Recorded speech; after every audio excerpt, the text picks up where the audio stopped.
Hi, this is Julie Johnson. How do you know if you have low milk supply? How do you know if you don't have enough milk to feed your baby? Well, let me tell you just a few little tips that will help reassure you.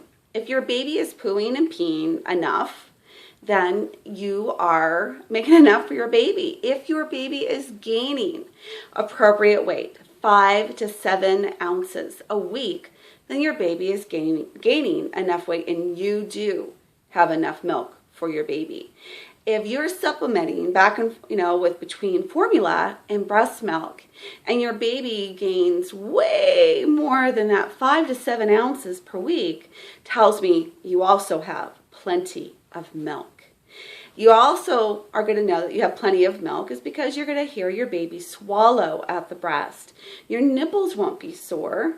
And also, then the baby will also be content. Now, a lot of people who do have low milk supply will say that their babies are content after breastfeeding, and that is a little bit of a warning sign as well. Or if you don't have enough milk, your babies will sleep through. Some of those babies sleep through the night, and it confuses moms and dads.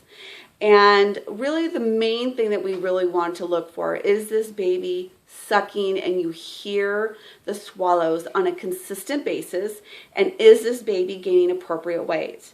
I have some clients and I have moms out there that don't go to the pediatrician and fear that this baby is not getting enough weight. And I encourage you that there are some answers, and the best thing we can do is feed this baby enough, whether it's breast milk or in some cases we do have to bring in formula. This is the reason why formula was made. And we also have to find out why you have a low milk supply.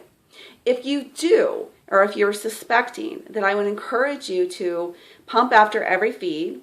Make sure that this baby is awake at the breast and feeding consistently, and you're hearing those swallows. Again, pumping afterwards, feeding that baby the extra milk. That right there, an extra stimulation, is the magic formula in order for you to make enough milk for your baby. If that's not the case and your baby is, and you've done that and you're still not gaining, the baby is still not gaining weight, maybe perhaps we are looking at needing to have a medication. And there are 2 medications called Reglan and domperidone, which work really well. So the Reglan, they're both prescriptions, by the way. The Reglan is used and it's FDA approved, and a lot of moms will use it and have a lot of side effects. So that's something that we do need to consider. Are you feeling depressed? Are you feeling tired? Are you feeling anxious? Those are all the side effects. If you have a history of Reglan, then we do not want to prescribe that. I have several clients who are in the medical field. One of them is a GI doctor, and both drugs are actually GI drugs that helps with nausea and whatnot. We just also know it helps increasing your milk supply. And they're not even prescribing this drug anymore. A lot of OBGYNs are still wanting to prescribe this drug for low milk supply, when in reality, most people and most women who do take it will have those side effects. That's why I like domperidone. And if we have the domperidone, then we don't have those side effects that we see with Reglan. The only problem is that you do still need a prescription. You can only find it at a compound pharmacy. A lot of people feel like you have to get it from a different country, and that's not true. It's readily available around here. But again, we do need a prescription, and we do need to go to a compound pharmacy. The problem with domperidone is it's expensive, so it's well over $100. And also, we want to make sure that you're really needing that, and that's why it's really important to see a lactation consultant, because perhaps we can save you that money and really find the real issue beforehand and not needing that.